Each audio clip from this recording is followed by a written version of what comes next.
Hello and happy Tuesday, everyone. It's Meredith. I am here with our message for the 10th of May, 2022. We have a lot going on in the cosmos today. And briefly, let's go over that. You know that the sun is in Taurus right now. The moon is in Virgo. It's waxing. We do have a lunar eclipse coming up. I believe that's happening on Sunday. Jupiter is moving into Aries today. Jupiter is the planet of good fortune. So I thought we would represent that here. I felt it tied in nicely with the fact that we have Mercury retrograde officially kicking off today as well. And I feel that the good fortune planet Jupiter in Aries may offset some of what we all hear about traditionally with Mercury retrograde. And Venus is also in Aries. So we have great connectivity here within self and within all of our primary relationships. So connectivity is wonderful at this time. Lots of creative passion and fire being shared in communication within our most favorable relationships. All right, let's get into the moon phase side of the reading. Again, we are using the This Might Hurt Tarot. I just love this deck. So our first card here. Ooh, now there's the beauty. There's the 10 of Cups for us. Look at that, right there with the good fortune planet and Aries. Lovely. Ace of Cups to the power of 10 on overflow for us right now. So there's some confirmation to the message of feeling the bounty and the blessing in the cosmos at this time. Did I mention it already? I can't remember. I've done a separate video for Mercury retrograde, so pardon if I'm repeating myself. It will be linked for you at the end of this video. Do check it out. I thought we'd do a pretty regular tune-in through Mercury retrograde so we can all make the most of it instead of maybe just considering the stereotypical conversation that is had about this 3-week period of time when Mercury is retrograde. So yeah, that'll be fun. Leave some comments on it when you get there. Our next card in the lineup here is Two of Swords. And coming with it, ooh, 7 of Cups. Nice. Look at that. Okay, sevens, you know, heaven touching earth, and 7 of Cups. Its traditional message is one of potential confusion, chaos, an inability to choose or make a decision here. Which, take a look at the Two of Swords. That's a card of an outer stalemate. So we go within self to listen to our inner wisdom and make our decisions and choices based on what's in heart space. And that's also a message that extends over to the 7 of Cups. If we find ourselves spoiled for choice, and we certainly have a lot of abundance here coming off the fulfillment, satisfaction, happiness of the 10 of Cups, what do we do with it all? Where do we invest our energy might be a great question here. And if we have a lot of options, we're going to want to go to heart space. So maybe cut out some of the static or the noise within the environment so you can actually hear your inner voice and make a choice. Also, the feeling here is there is such an abundance of opportunity on offer to us at this time that we're not limited to just one choice. We may choose just one thing to pour a lot of heart and soul into at this time, though it does not indicate a missed opportunity for the other options that are available. They will cycle back around for us. Next, we have the Lovers. See, more choice energy here, making decisions. We saw the Two of Cups out of this deck yesterday, and in the Two of Cups, the characters on that card are embracing, just like the Lovers are here. And that message on repeat for us is embrace ourselves within self-relationship. Stay very connected to our heart space and conduct our energy through our sphere of influence in this way, in a grounded, centered, heart space occupied way. The cards are repeating this message for us. So this may be a reminder that we need more than one time presently. Our next card is the Empress. Well, there's Miss Venus herself right there. Further confirmation of make the nurtured, heart-centered choice for yourself.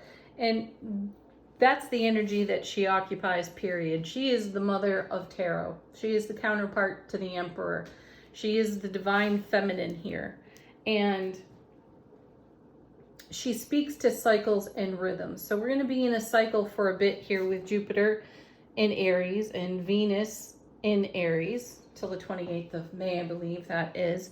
So let's make the most of it. Let's put our attention on our heart-centered intentions and make that manifest. What I'm feeling is out of that 10 of Cups and this lineup here that we're looking at in terms of the cosmos at this time is that abundance is raining down on us, and we have all the resource required to bring greater fulfillment and invest in the oncoming fulfillment as well.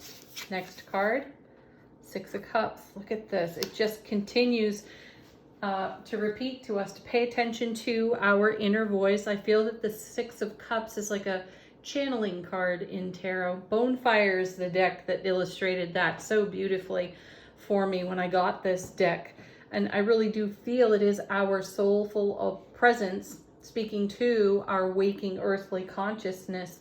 And here again, it's a soulmate card. So we have the Lovers, we have the 6 of Cups. We are our own best soulmate, and we are in a beautiful divine connectivity energy with all of our soulmate connections and relationships in our world at this time. So let's make the very best and most of that. I feel a strong creativity energy here. I feel great fertility and great opportunity in these cards, as evidenced by the 7 of Cups. You know, yesterday we saw the Magician on this side of the reading, and he was the first card out, and I feel the presence of the Magician here as well. This is what these cards are indicative of, what the Magician is bringing from heaven to earth. So what we are bringing out of the cosmos onto our foundation. And the way that we do that is heart-centered. We have embraced ourselves. We are fully in the love of all that is, and we are co-creating with the divine all in that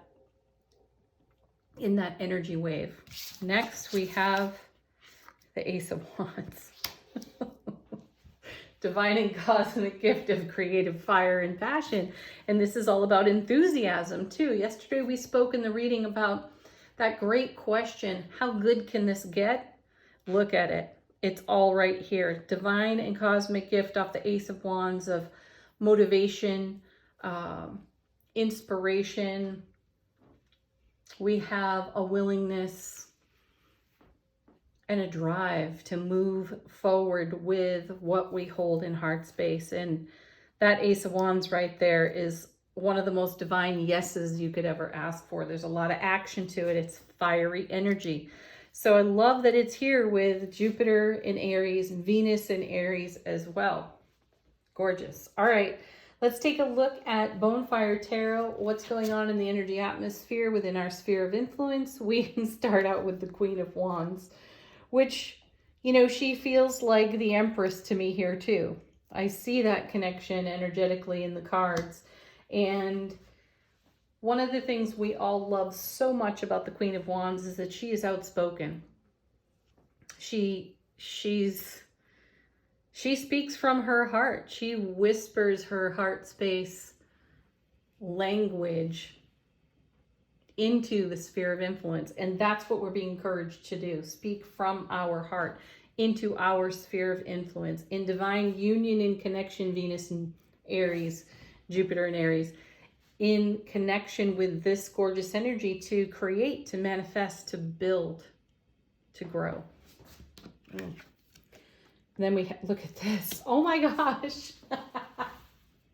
I did just say I felt like she was the Empress. And here's the Empress. Let's say 3 times over in the reading at this point. So, nurturing your dreams. Bringing fresh energy to your desires at this time. and speaking from your heart space, knowing that this is a cycle that's going to be with us for quite a bit. She speaks to cycles and rhythms, typically 40-day cycles. So I feel that seeing her essence in the reading 3 times over speaks to an incredibly deep and loving cycle of life experience for us. So bring what you love out into the light and onto your foundation. Work with it. Get your hands on it. Get messy. Go create, because it's all adding to the abundance, the bounty of the 10 of Cups, and creating more joy, bliss, love, and happiness, more overflow for us. Our next card, look at that. There's the Star. Now, the Star was in yesterday's reading as well. So strong divine feminine energies here on the table today. Very creative. So use it. If you feel motivated to pull that box off the shelf and it's got some old project you started with, this is the time to get your hands on it again, or to pursue an idea that you've had, to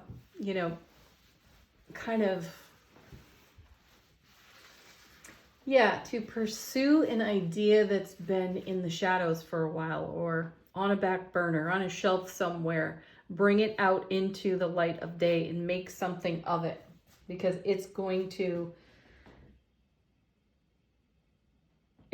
grow roots very easily. Next we have, I just love these cards. There's the Hermit, and I've recently been, intuitively channeling the Hermit energy.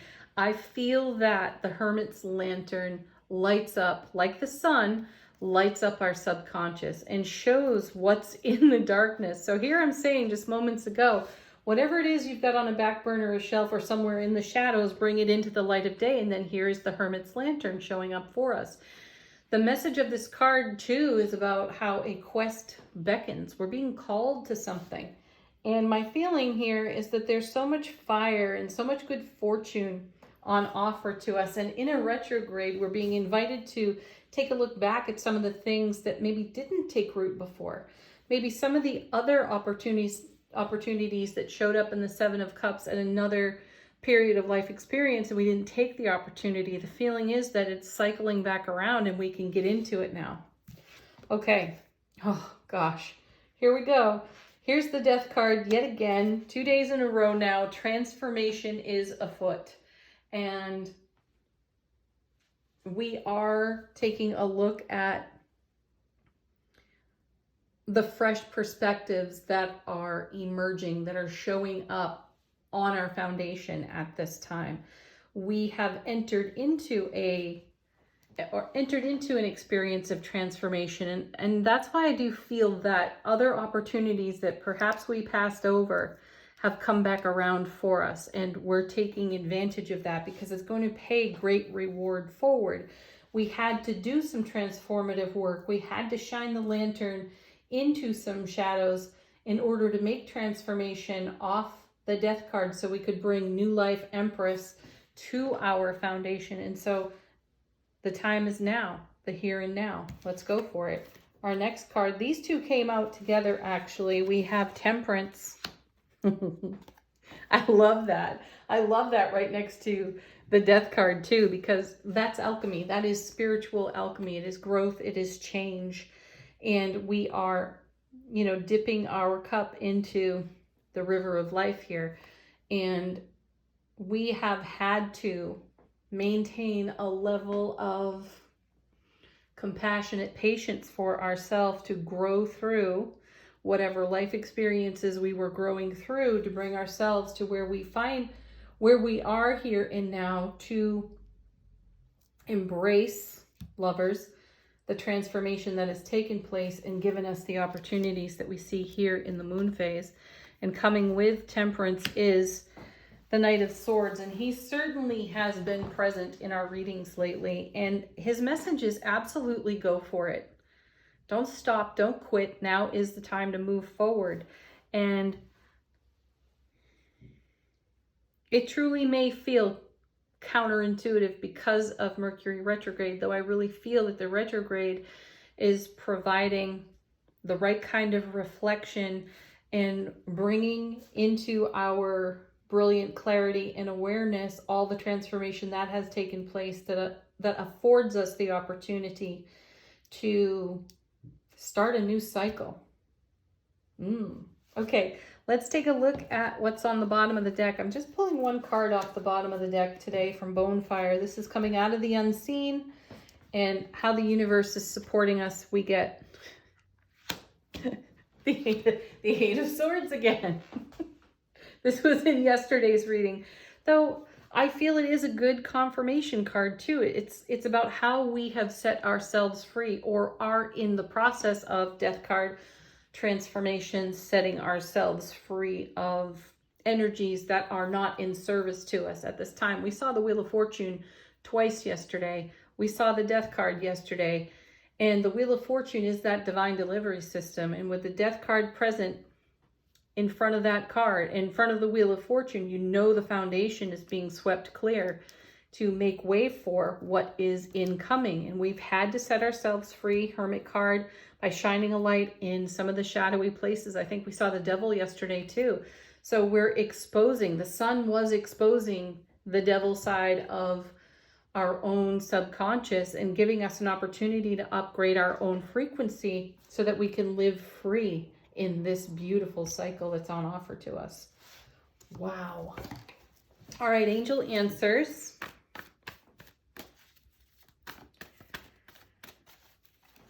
What do the angels have to whisper to us today? I love that. No need to worry. I like that this one has been coming out so consistently too, because worry is an old familiar pattern, path, and that's the Devil card. We could go there and we could linger there, and then that's a lot of energy not invested in this gorgeous overflow. Abundance. There's plenty of it. We're seeing it all over the reading. We're seeing it in the Seven of Cups. We are seeing it in the Ten of Cups, the Empress. Next. Look for a sign. Yeah. I mentioned to you yesterday that I had watched a presenter or a show on Gaia TV, and the great question that came out of that was, how good can this get? And another thing that came out of that presentation was, if you ask nature a question, you will get an answer. So if you're looking for a sign or an answer, just put it out into the natural world and allow it to come back to you. And throw in there, how good can this get? Show me. All right, one more.